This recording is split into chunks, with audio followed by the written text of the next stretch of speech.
Hey guys, it is now the time of the year where I discuss the best movies of the year.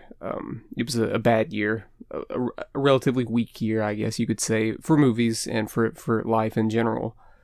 And usually when I would do a video like this, I would usually have like sort of like a script written out for things I was going to say about each movie, but I'm not going to do that. I'm just going to sort of go off the cuff because I probably watched maybe slightly over 40 movies this year.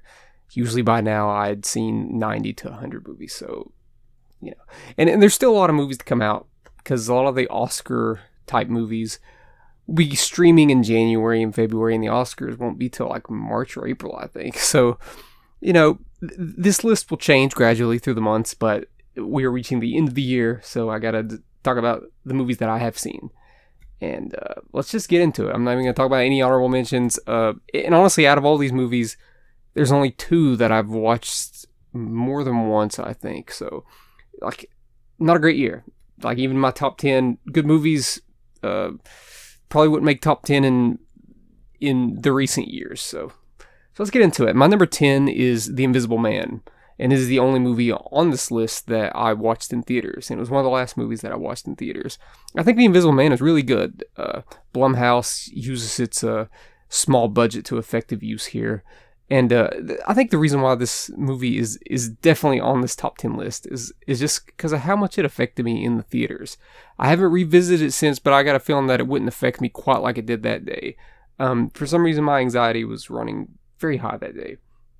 And I had a little bit too much caffeine. I'm not a big coffee drinker, and I drank a little bit too much latte, a little bit too much caffeine. And I reached the point in this movie about 30 to 40 minutes in where I had to make a decision. I had to say to myself, Are you going to finish this movie and risk dying? Because that's what it felt like inside my heart and my stomach. Or am I going to walk out and leave? Luckily, I stuck with it, and the movie definitely isn't as tense in the second half, or at least in the third act. But there's some really anxiety-riddled scenes here, and it really struck a nerve with my primal fears. And yeah. In that sense, it's very effective. It gets a little goofy in the final third, but it's still fun, and I love the very end of the movie.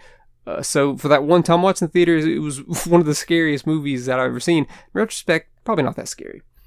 Number 9, I have Borat Subsequent Film. And this is a movie that I was really looking forward to, with all the press and all the things that were coming out beforehand, which kind of sucks, because I would have liked to go in winning cold, but yeah, whatever. It still was really, really funny. I really like this movie. Probably the funniest movie of the year.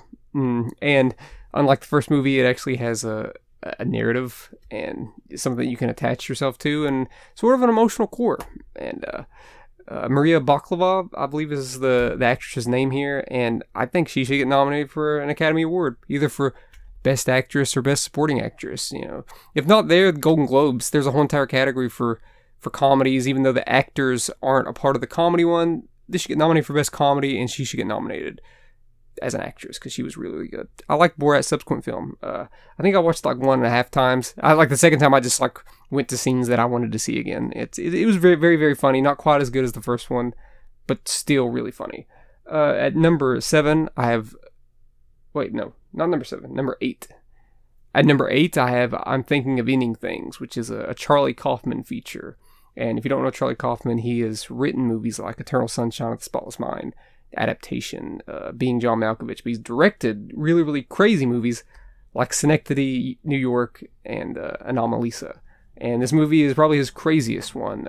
It can be a little frustrating because narratively, there's really nothing there. It's all sort of metaphorical storytelling in a sense. It's definitely a movie that after you get done watching, you have to do your homework. And I think this movie, in retrospect, is devastating with what it's about and its content. It's very, very depressing. So, if you get the feeling that as you're watching it, you're feeling depressed, even though you have no clue what's happening, there's a reason. Look it up. It's depressing. I don't want to give away anything, but yeah. Other than that, it's a really effective movie. It's creepy. It's funny at times. It's visually striking. The music's great. It's a Charlie Kaufman movie. It was very effective. At number 7, I have Relic, which is another sort of horror movie, but a horror movie that also leans in on the depressing side of things. It's sort of about uh, watching your elder family members get old and die, basically, is what the movie is about. And it's sort of like mixed in with maybe the supernatural element, but yet again, mostly metaphorical storytelling. And another devastating movie. But at a point in this movie, I realized that this was probably the most I'd been affected by a movie this year. When that was in the summer. I've seen movies since, but the movie did like wring out a couple tears out of me. It is emotionally effective and creepy, and I just thought it was really unique. Check out Relic. It's good, but if you don't like the slow burn sort of horror movies, it probably won't be your thing. At number 6, I have Black Bear, which is another crazy movie. These are like 3 crazy movies in a row, and this stars Aubrey Plaza, and this is sort of like a movie within a movie within a movie. It's sort of about the creative process and what goes through a writer or a director's mind when they're coming up with a script or trying to get the best scene, best shot, or an actor's perspective of how the director is treating them. The director treating them poorly and basically mentally abusing them. And it shows so many different layers. And it's a crazy movie. I think that Aubrey Plaza's performance in this is one of the best, if not the best performance I've seen this year. Easily the best performance I've ever seen her give, and I think she's really blossoming as an actress. And yeah, yet again, a movie that's not going to be for everyone, but I watched it the one time, and yeah, I was pretty affected by what I saw in front of me. At number 5, I have Sound of Metal, which stars Riz Ahmed, and it's a very unique movie. It starts off being about music and this couple that plays in this sort of metalish, like punkish noise rock band, and the guy starts gradually losing his hearing. It's not even really gradually. It's just one day he wakes up and they really can't hear out of neither ear. So it's basically about a guy trying to like rehab himself in this place and time where he wants to move past this. He's got a life and he's a recovering addict.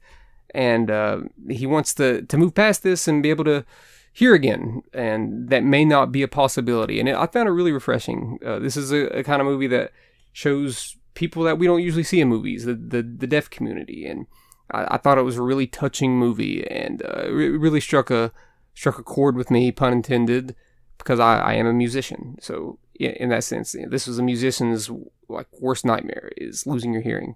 So I thought it was really good, emotionally effective. Another really good performance from Riz Ahmed. Probably deserves some Oscar recognition. At number 4, I have The Trial of the Chicago 7. A really enjoyable, but I think informative and sort of sad movie that's came on Netflix this summer. What can I say? It's a courtroom drama, and it follows all the basic steps of what you see in a courtroom drama.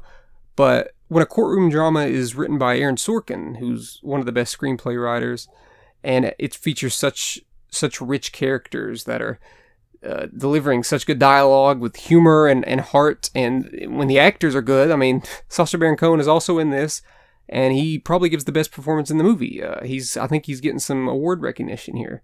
So, like, this is a really solid movie, and for a courtroom drama, it's one of the better ones I've seen over the past decade. So, really solid movie. Number 3, I have Never, Rarely, Sometimes, Always, which is I was late to the game with this one. I saw that it was on HBO Max, I think last week or the week before, and I saw that it was on a lot of people's top 10 list of the year, so I went in, not completely knowing what it was about, but sort of knowing what it was about, and I just found it a really refreshing take on a girl who's a teenager that's looking to get an abortion because she's pregnant. And I didn't find the movie preachy at all. I found it to just be a singular story about this person, and we're watching their story develop. It's not telling you what you should feel or what you should believe. And I found that pretty refreshing. And the scene where it actually describes or tells us the name of the movie, which comes around in the middle of the movie, I found to be completely heartbreaking. Like, it really snuck up on me because I wasn't necessarily sad before that, and that scene really got me, and it really changes the mood and how you view it for the rest of the movie. And number 2, I have one of 2 movies that I've watched multiple times, and that is Palm Springs, the Hulu rom-com sci-fi comedy movie this year. Sort of follows the Groundhog Day format, and I think this movie, even though there's been a handful of other things like this, like Happy Death Day and Russian Doll, I still found it to be really refreshing. I think that the script is good. I think the performances are excellent. I think that it has strong enough emotion to warrant itself as a standout rom-com, because a lot of rom-coms really miss the mark on the emotion, and this really felt relatable. And yeah, I've watched this 3 times, and for a long time this was my favorite movie of the year. And even as it was my favorite movie of the year at that time, I still thought to myself, if this movie came out in 2019, it may have been my 15th or 16th favorite movie.